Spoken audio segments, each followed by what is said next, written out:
Hey guys, sorry about the dressing gown. Actually, I'm not sorry about the dressing gown, that was a lie.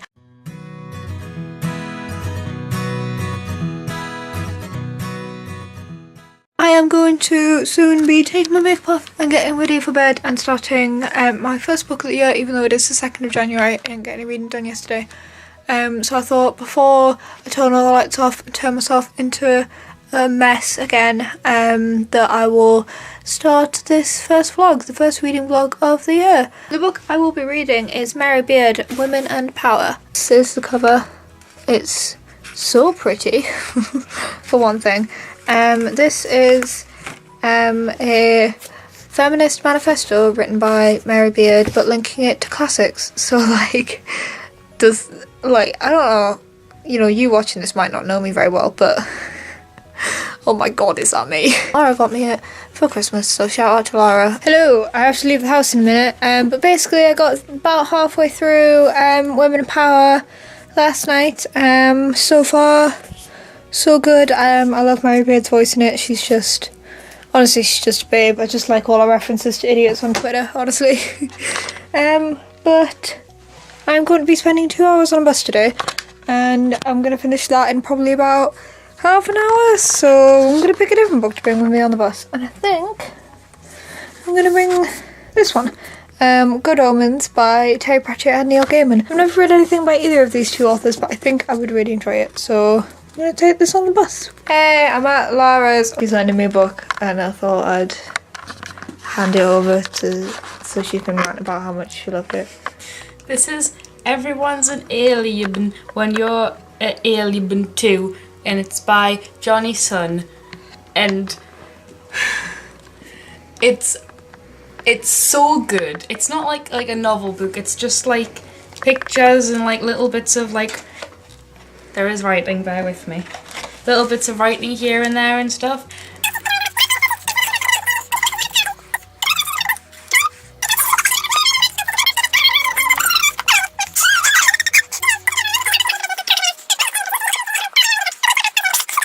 Good morning, it is the 4th of January. Last night I finished reading Mary Beard, Women in Power. This is just a dust cover though. Honestly, I don't think there is a woman alive ever that wouldn't relate to what she was saying, and that was kind of a point. Like, it's not just like a now thing or a then thing, it's like an always thing.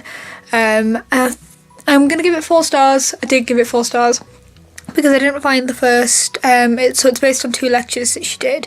I didn't find the first lecture/chapter as interesting as the second one, but the second one was very good. I would definitely recommend it. It's not very long if you are interested in feminism or classics or just Mary Beard or looking for a short and educational read. I started Good Omens on the bus. I'm about 50 pages in, I think. 68 pages in.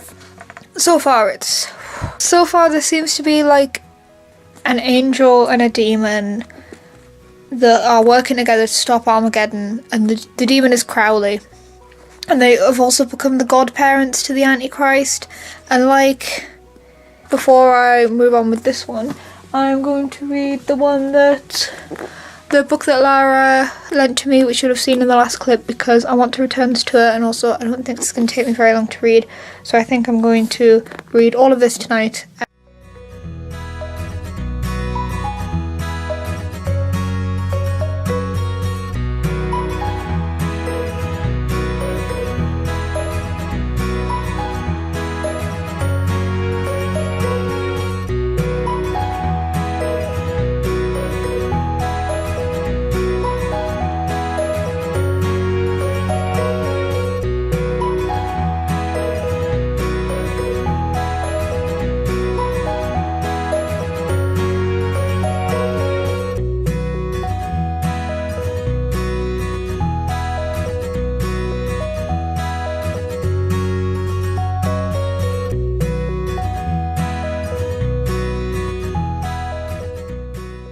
So it's taken me about half an hour, 40 minutes to read this book, because it's basically like nothing to it, and it just warmed my heart so much.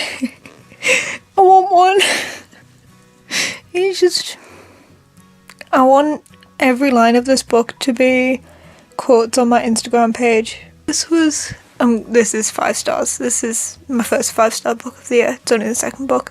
Hey guys, haven't updated you in the while. It is 15th of January and I have just finished Good Omens by Neil Gaiman and Terry Pratchett, and it was really, really, really good. I would recommend this to anyone who likes Douglas Adams and sort of niche, satirical, dry humour. A lot of reviews that I read described it as a cult classic, and I totally agree with that. It was, because it was written by 2 authors, I did think some bits didn't mesh together quite well.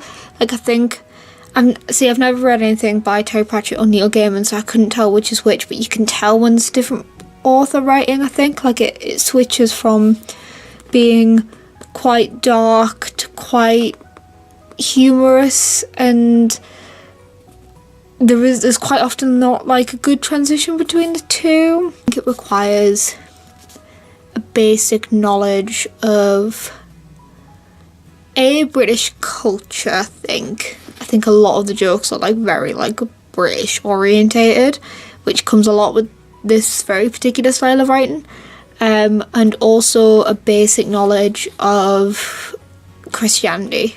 If you've seen Supernatural, then you're probably fine. Decided what I'm going to read next. I'm going to read Disarmed, the story of the Venus de Milo by Gregory Curtis. I'm not really into non-fiction that much. However, I do only know a little bit of the story of the Venus de Milo, the statue, the famous one, it's on the front.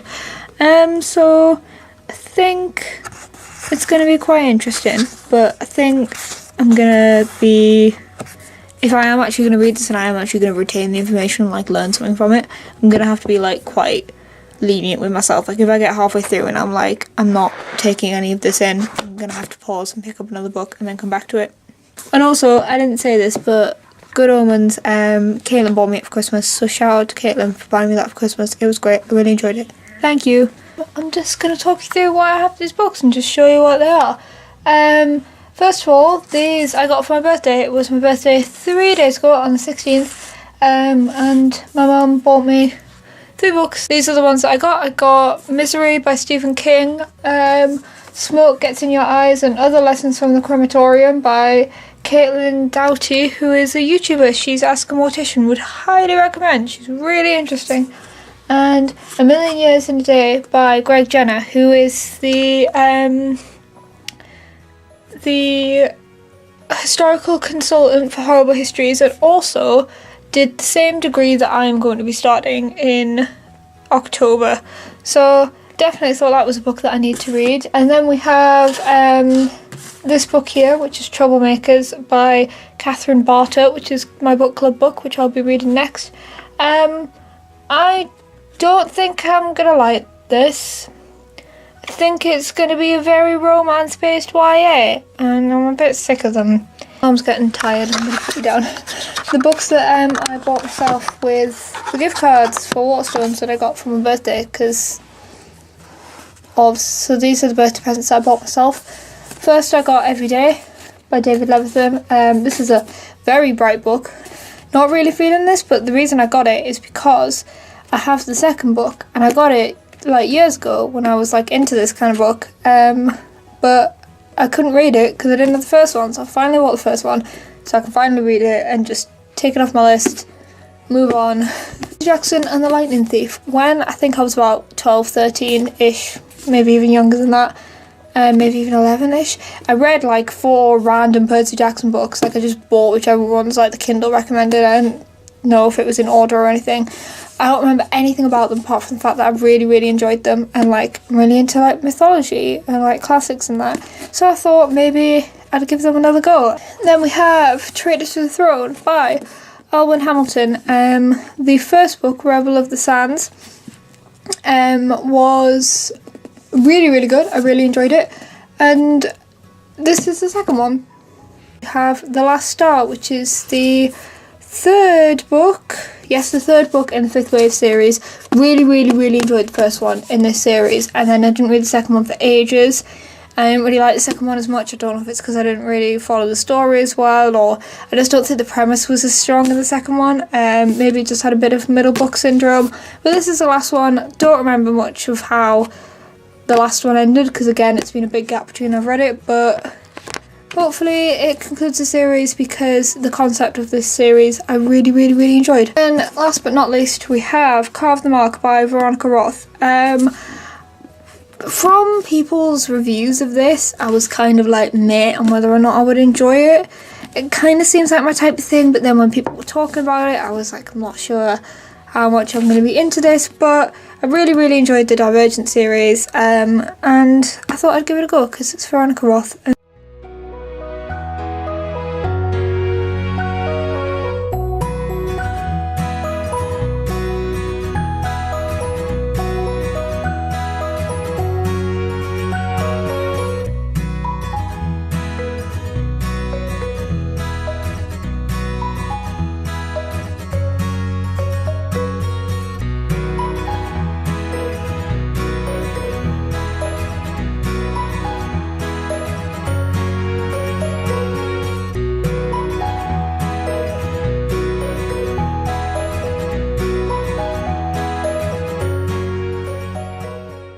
Finished Disarmed. Finished it on the plane on the way back. It was really good. I would really recommend it. It was very odd because it was very like a story, but also like very like non-fictiony. Like it wasn't like a retelling of a true story. It was like a report, but like a really like easy to read casual report with like, but it had like a beginning, a middle and an end, and there was like plot twists. So I started, I'm only like 12 pages in because I started it on the train and I kept getting distracted. My book club book, which is Troublemakers by Catherine Barter. Also bought some more books. Whoops, I know. I bought these with some gift cards that I got for my birthday. They're both sequels to books that I read the first one of and I enjoyed. So we have Siege and Storm, which is the by Leigh Bardugo, which is the sequel to Shadow and Bone, which is up here, and it's too high for me to get down with only one hand. Shadow and Bone up here. And then I also got the second book in the Lunar Chronicles by Marissa Meyer, which is Scarlet. Really enjoyed the first one. From what I know, this one isn't as good.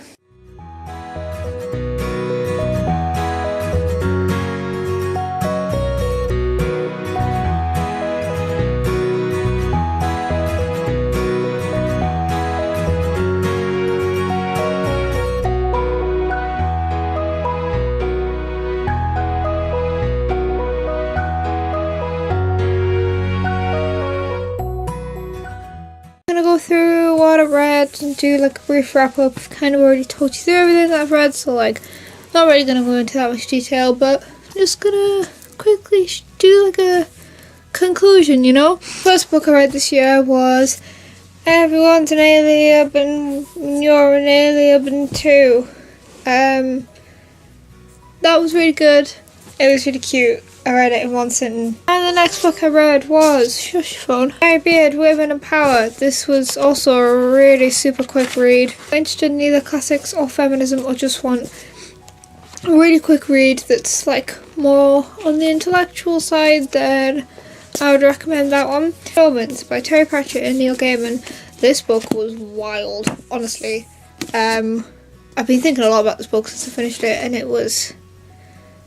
and then read Disarmed by Gregory Curtis and the Story of the Venus de Milo, which was also a very easy yet informative read, and I would recommend that to, again, anyone who's interested in art or the classical world, or specifically if you're interested in art but want to read more about the classical world, or if you're interested in the classical world and want to read more about art, because it kind of bridges the gap between the two.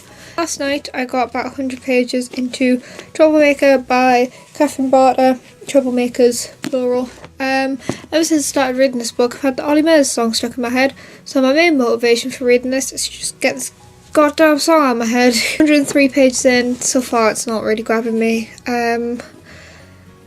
It feels like it's aimed at like 13-year-olds, to be honest, and even at 13 I was kind of over that. So I don't know, I'm gonna keep reading it, I'm gonna keep plodding on, but like, I'm gonna sign off here. I hope you enjoyed this video. I think it's gonna be really long, sorry. If you like to see more of me reading, I had a book club series that I did last year, and you can check that out on my channel. Don't know why I'm putting it over here, because it's not there, because I don't put it there, it's down there. Check that out on my channel. New videos every Wednesday. Like and subscribe and all that jazz. If you have any requests or questions, then leave them in the comments. I'll see you next time.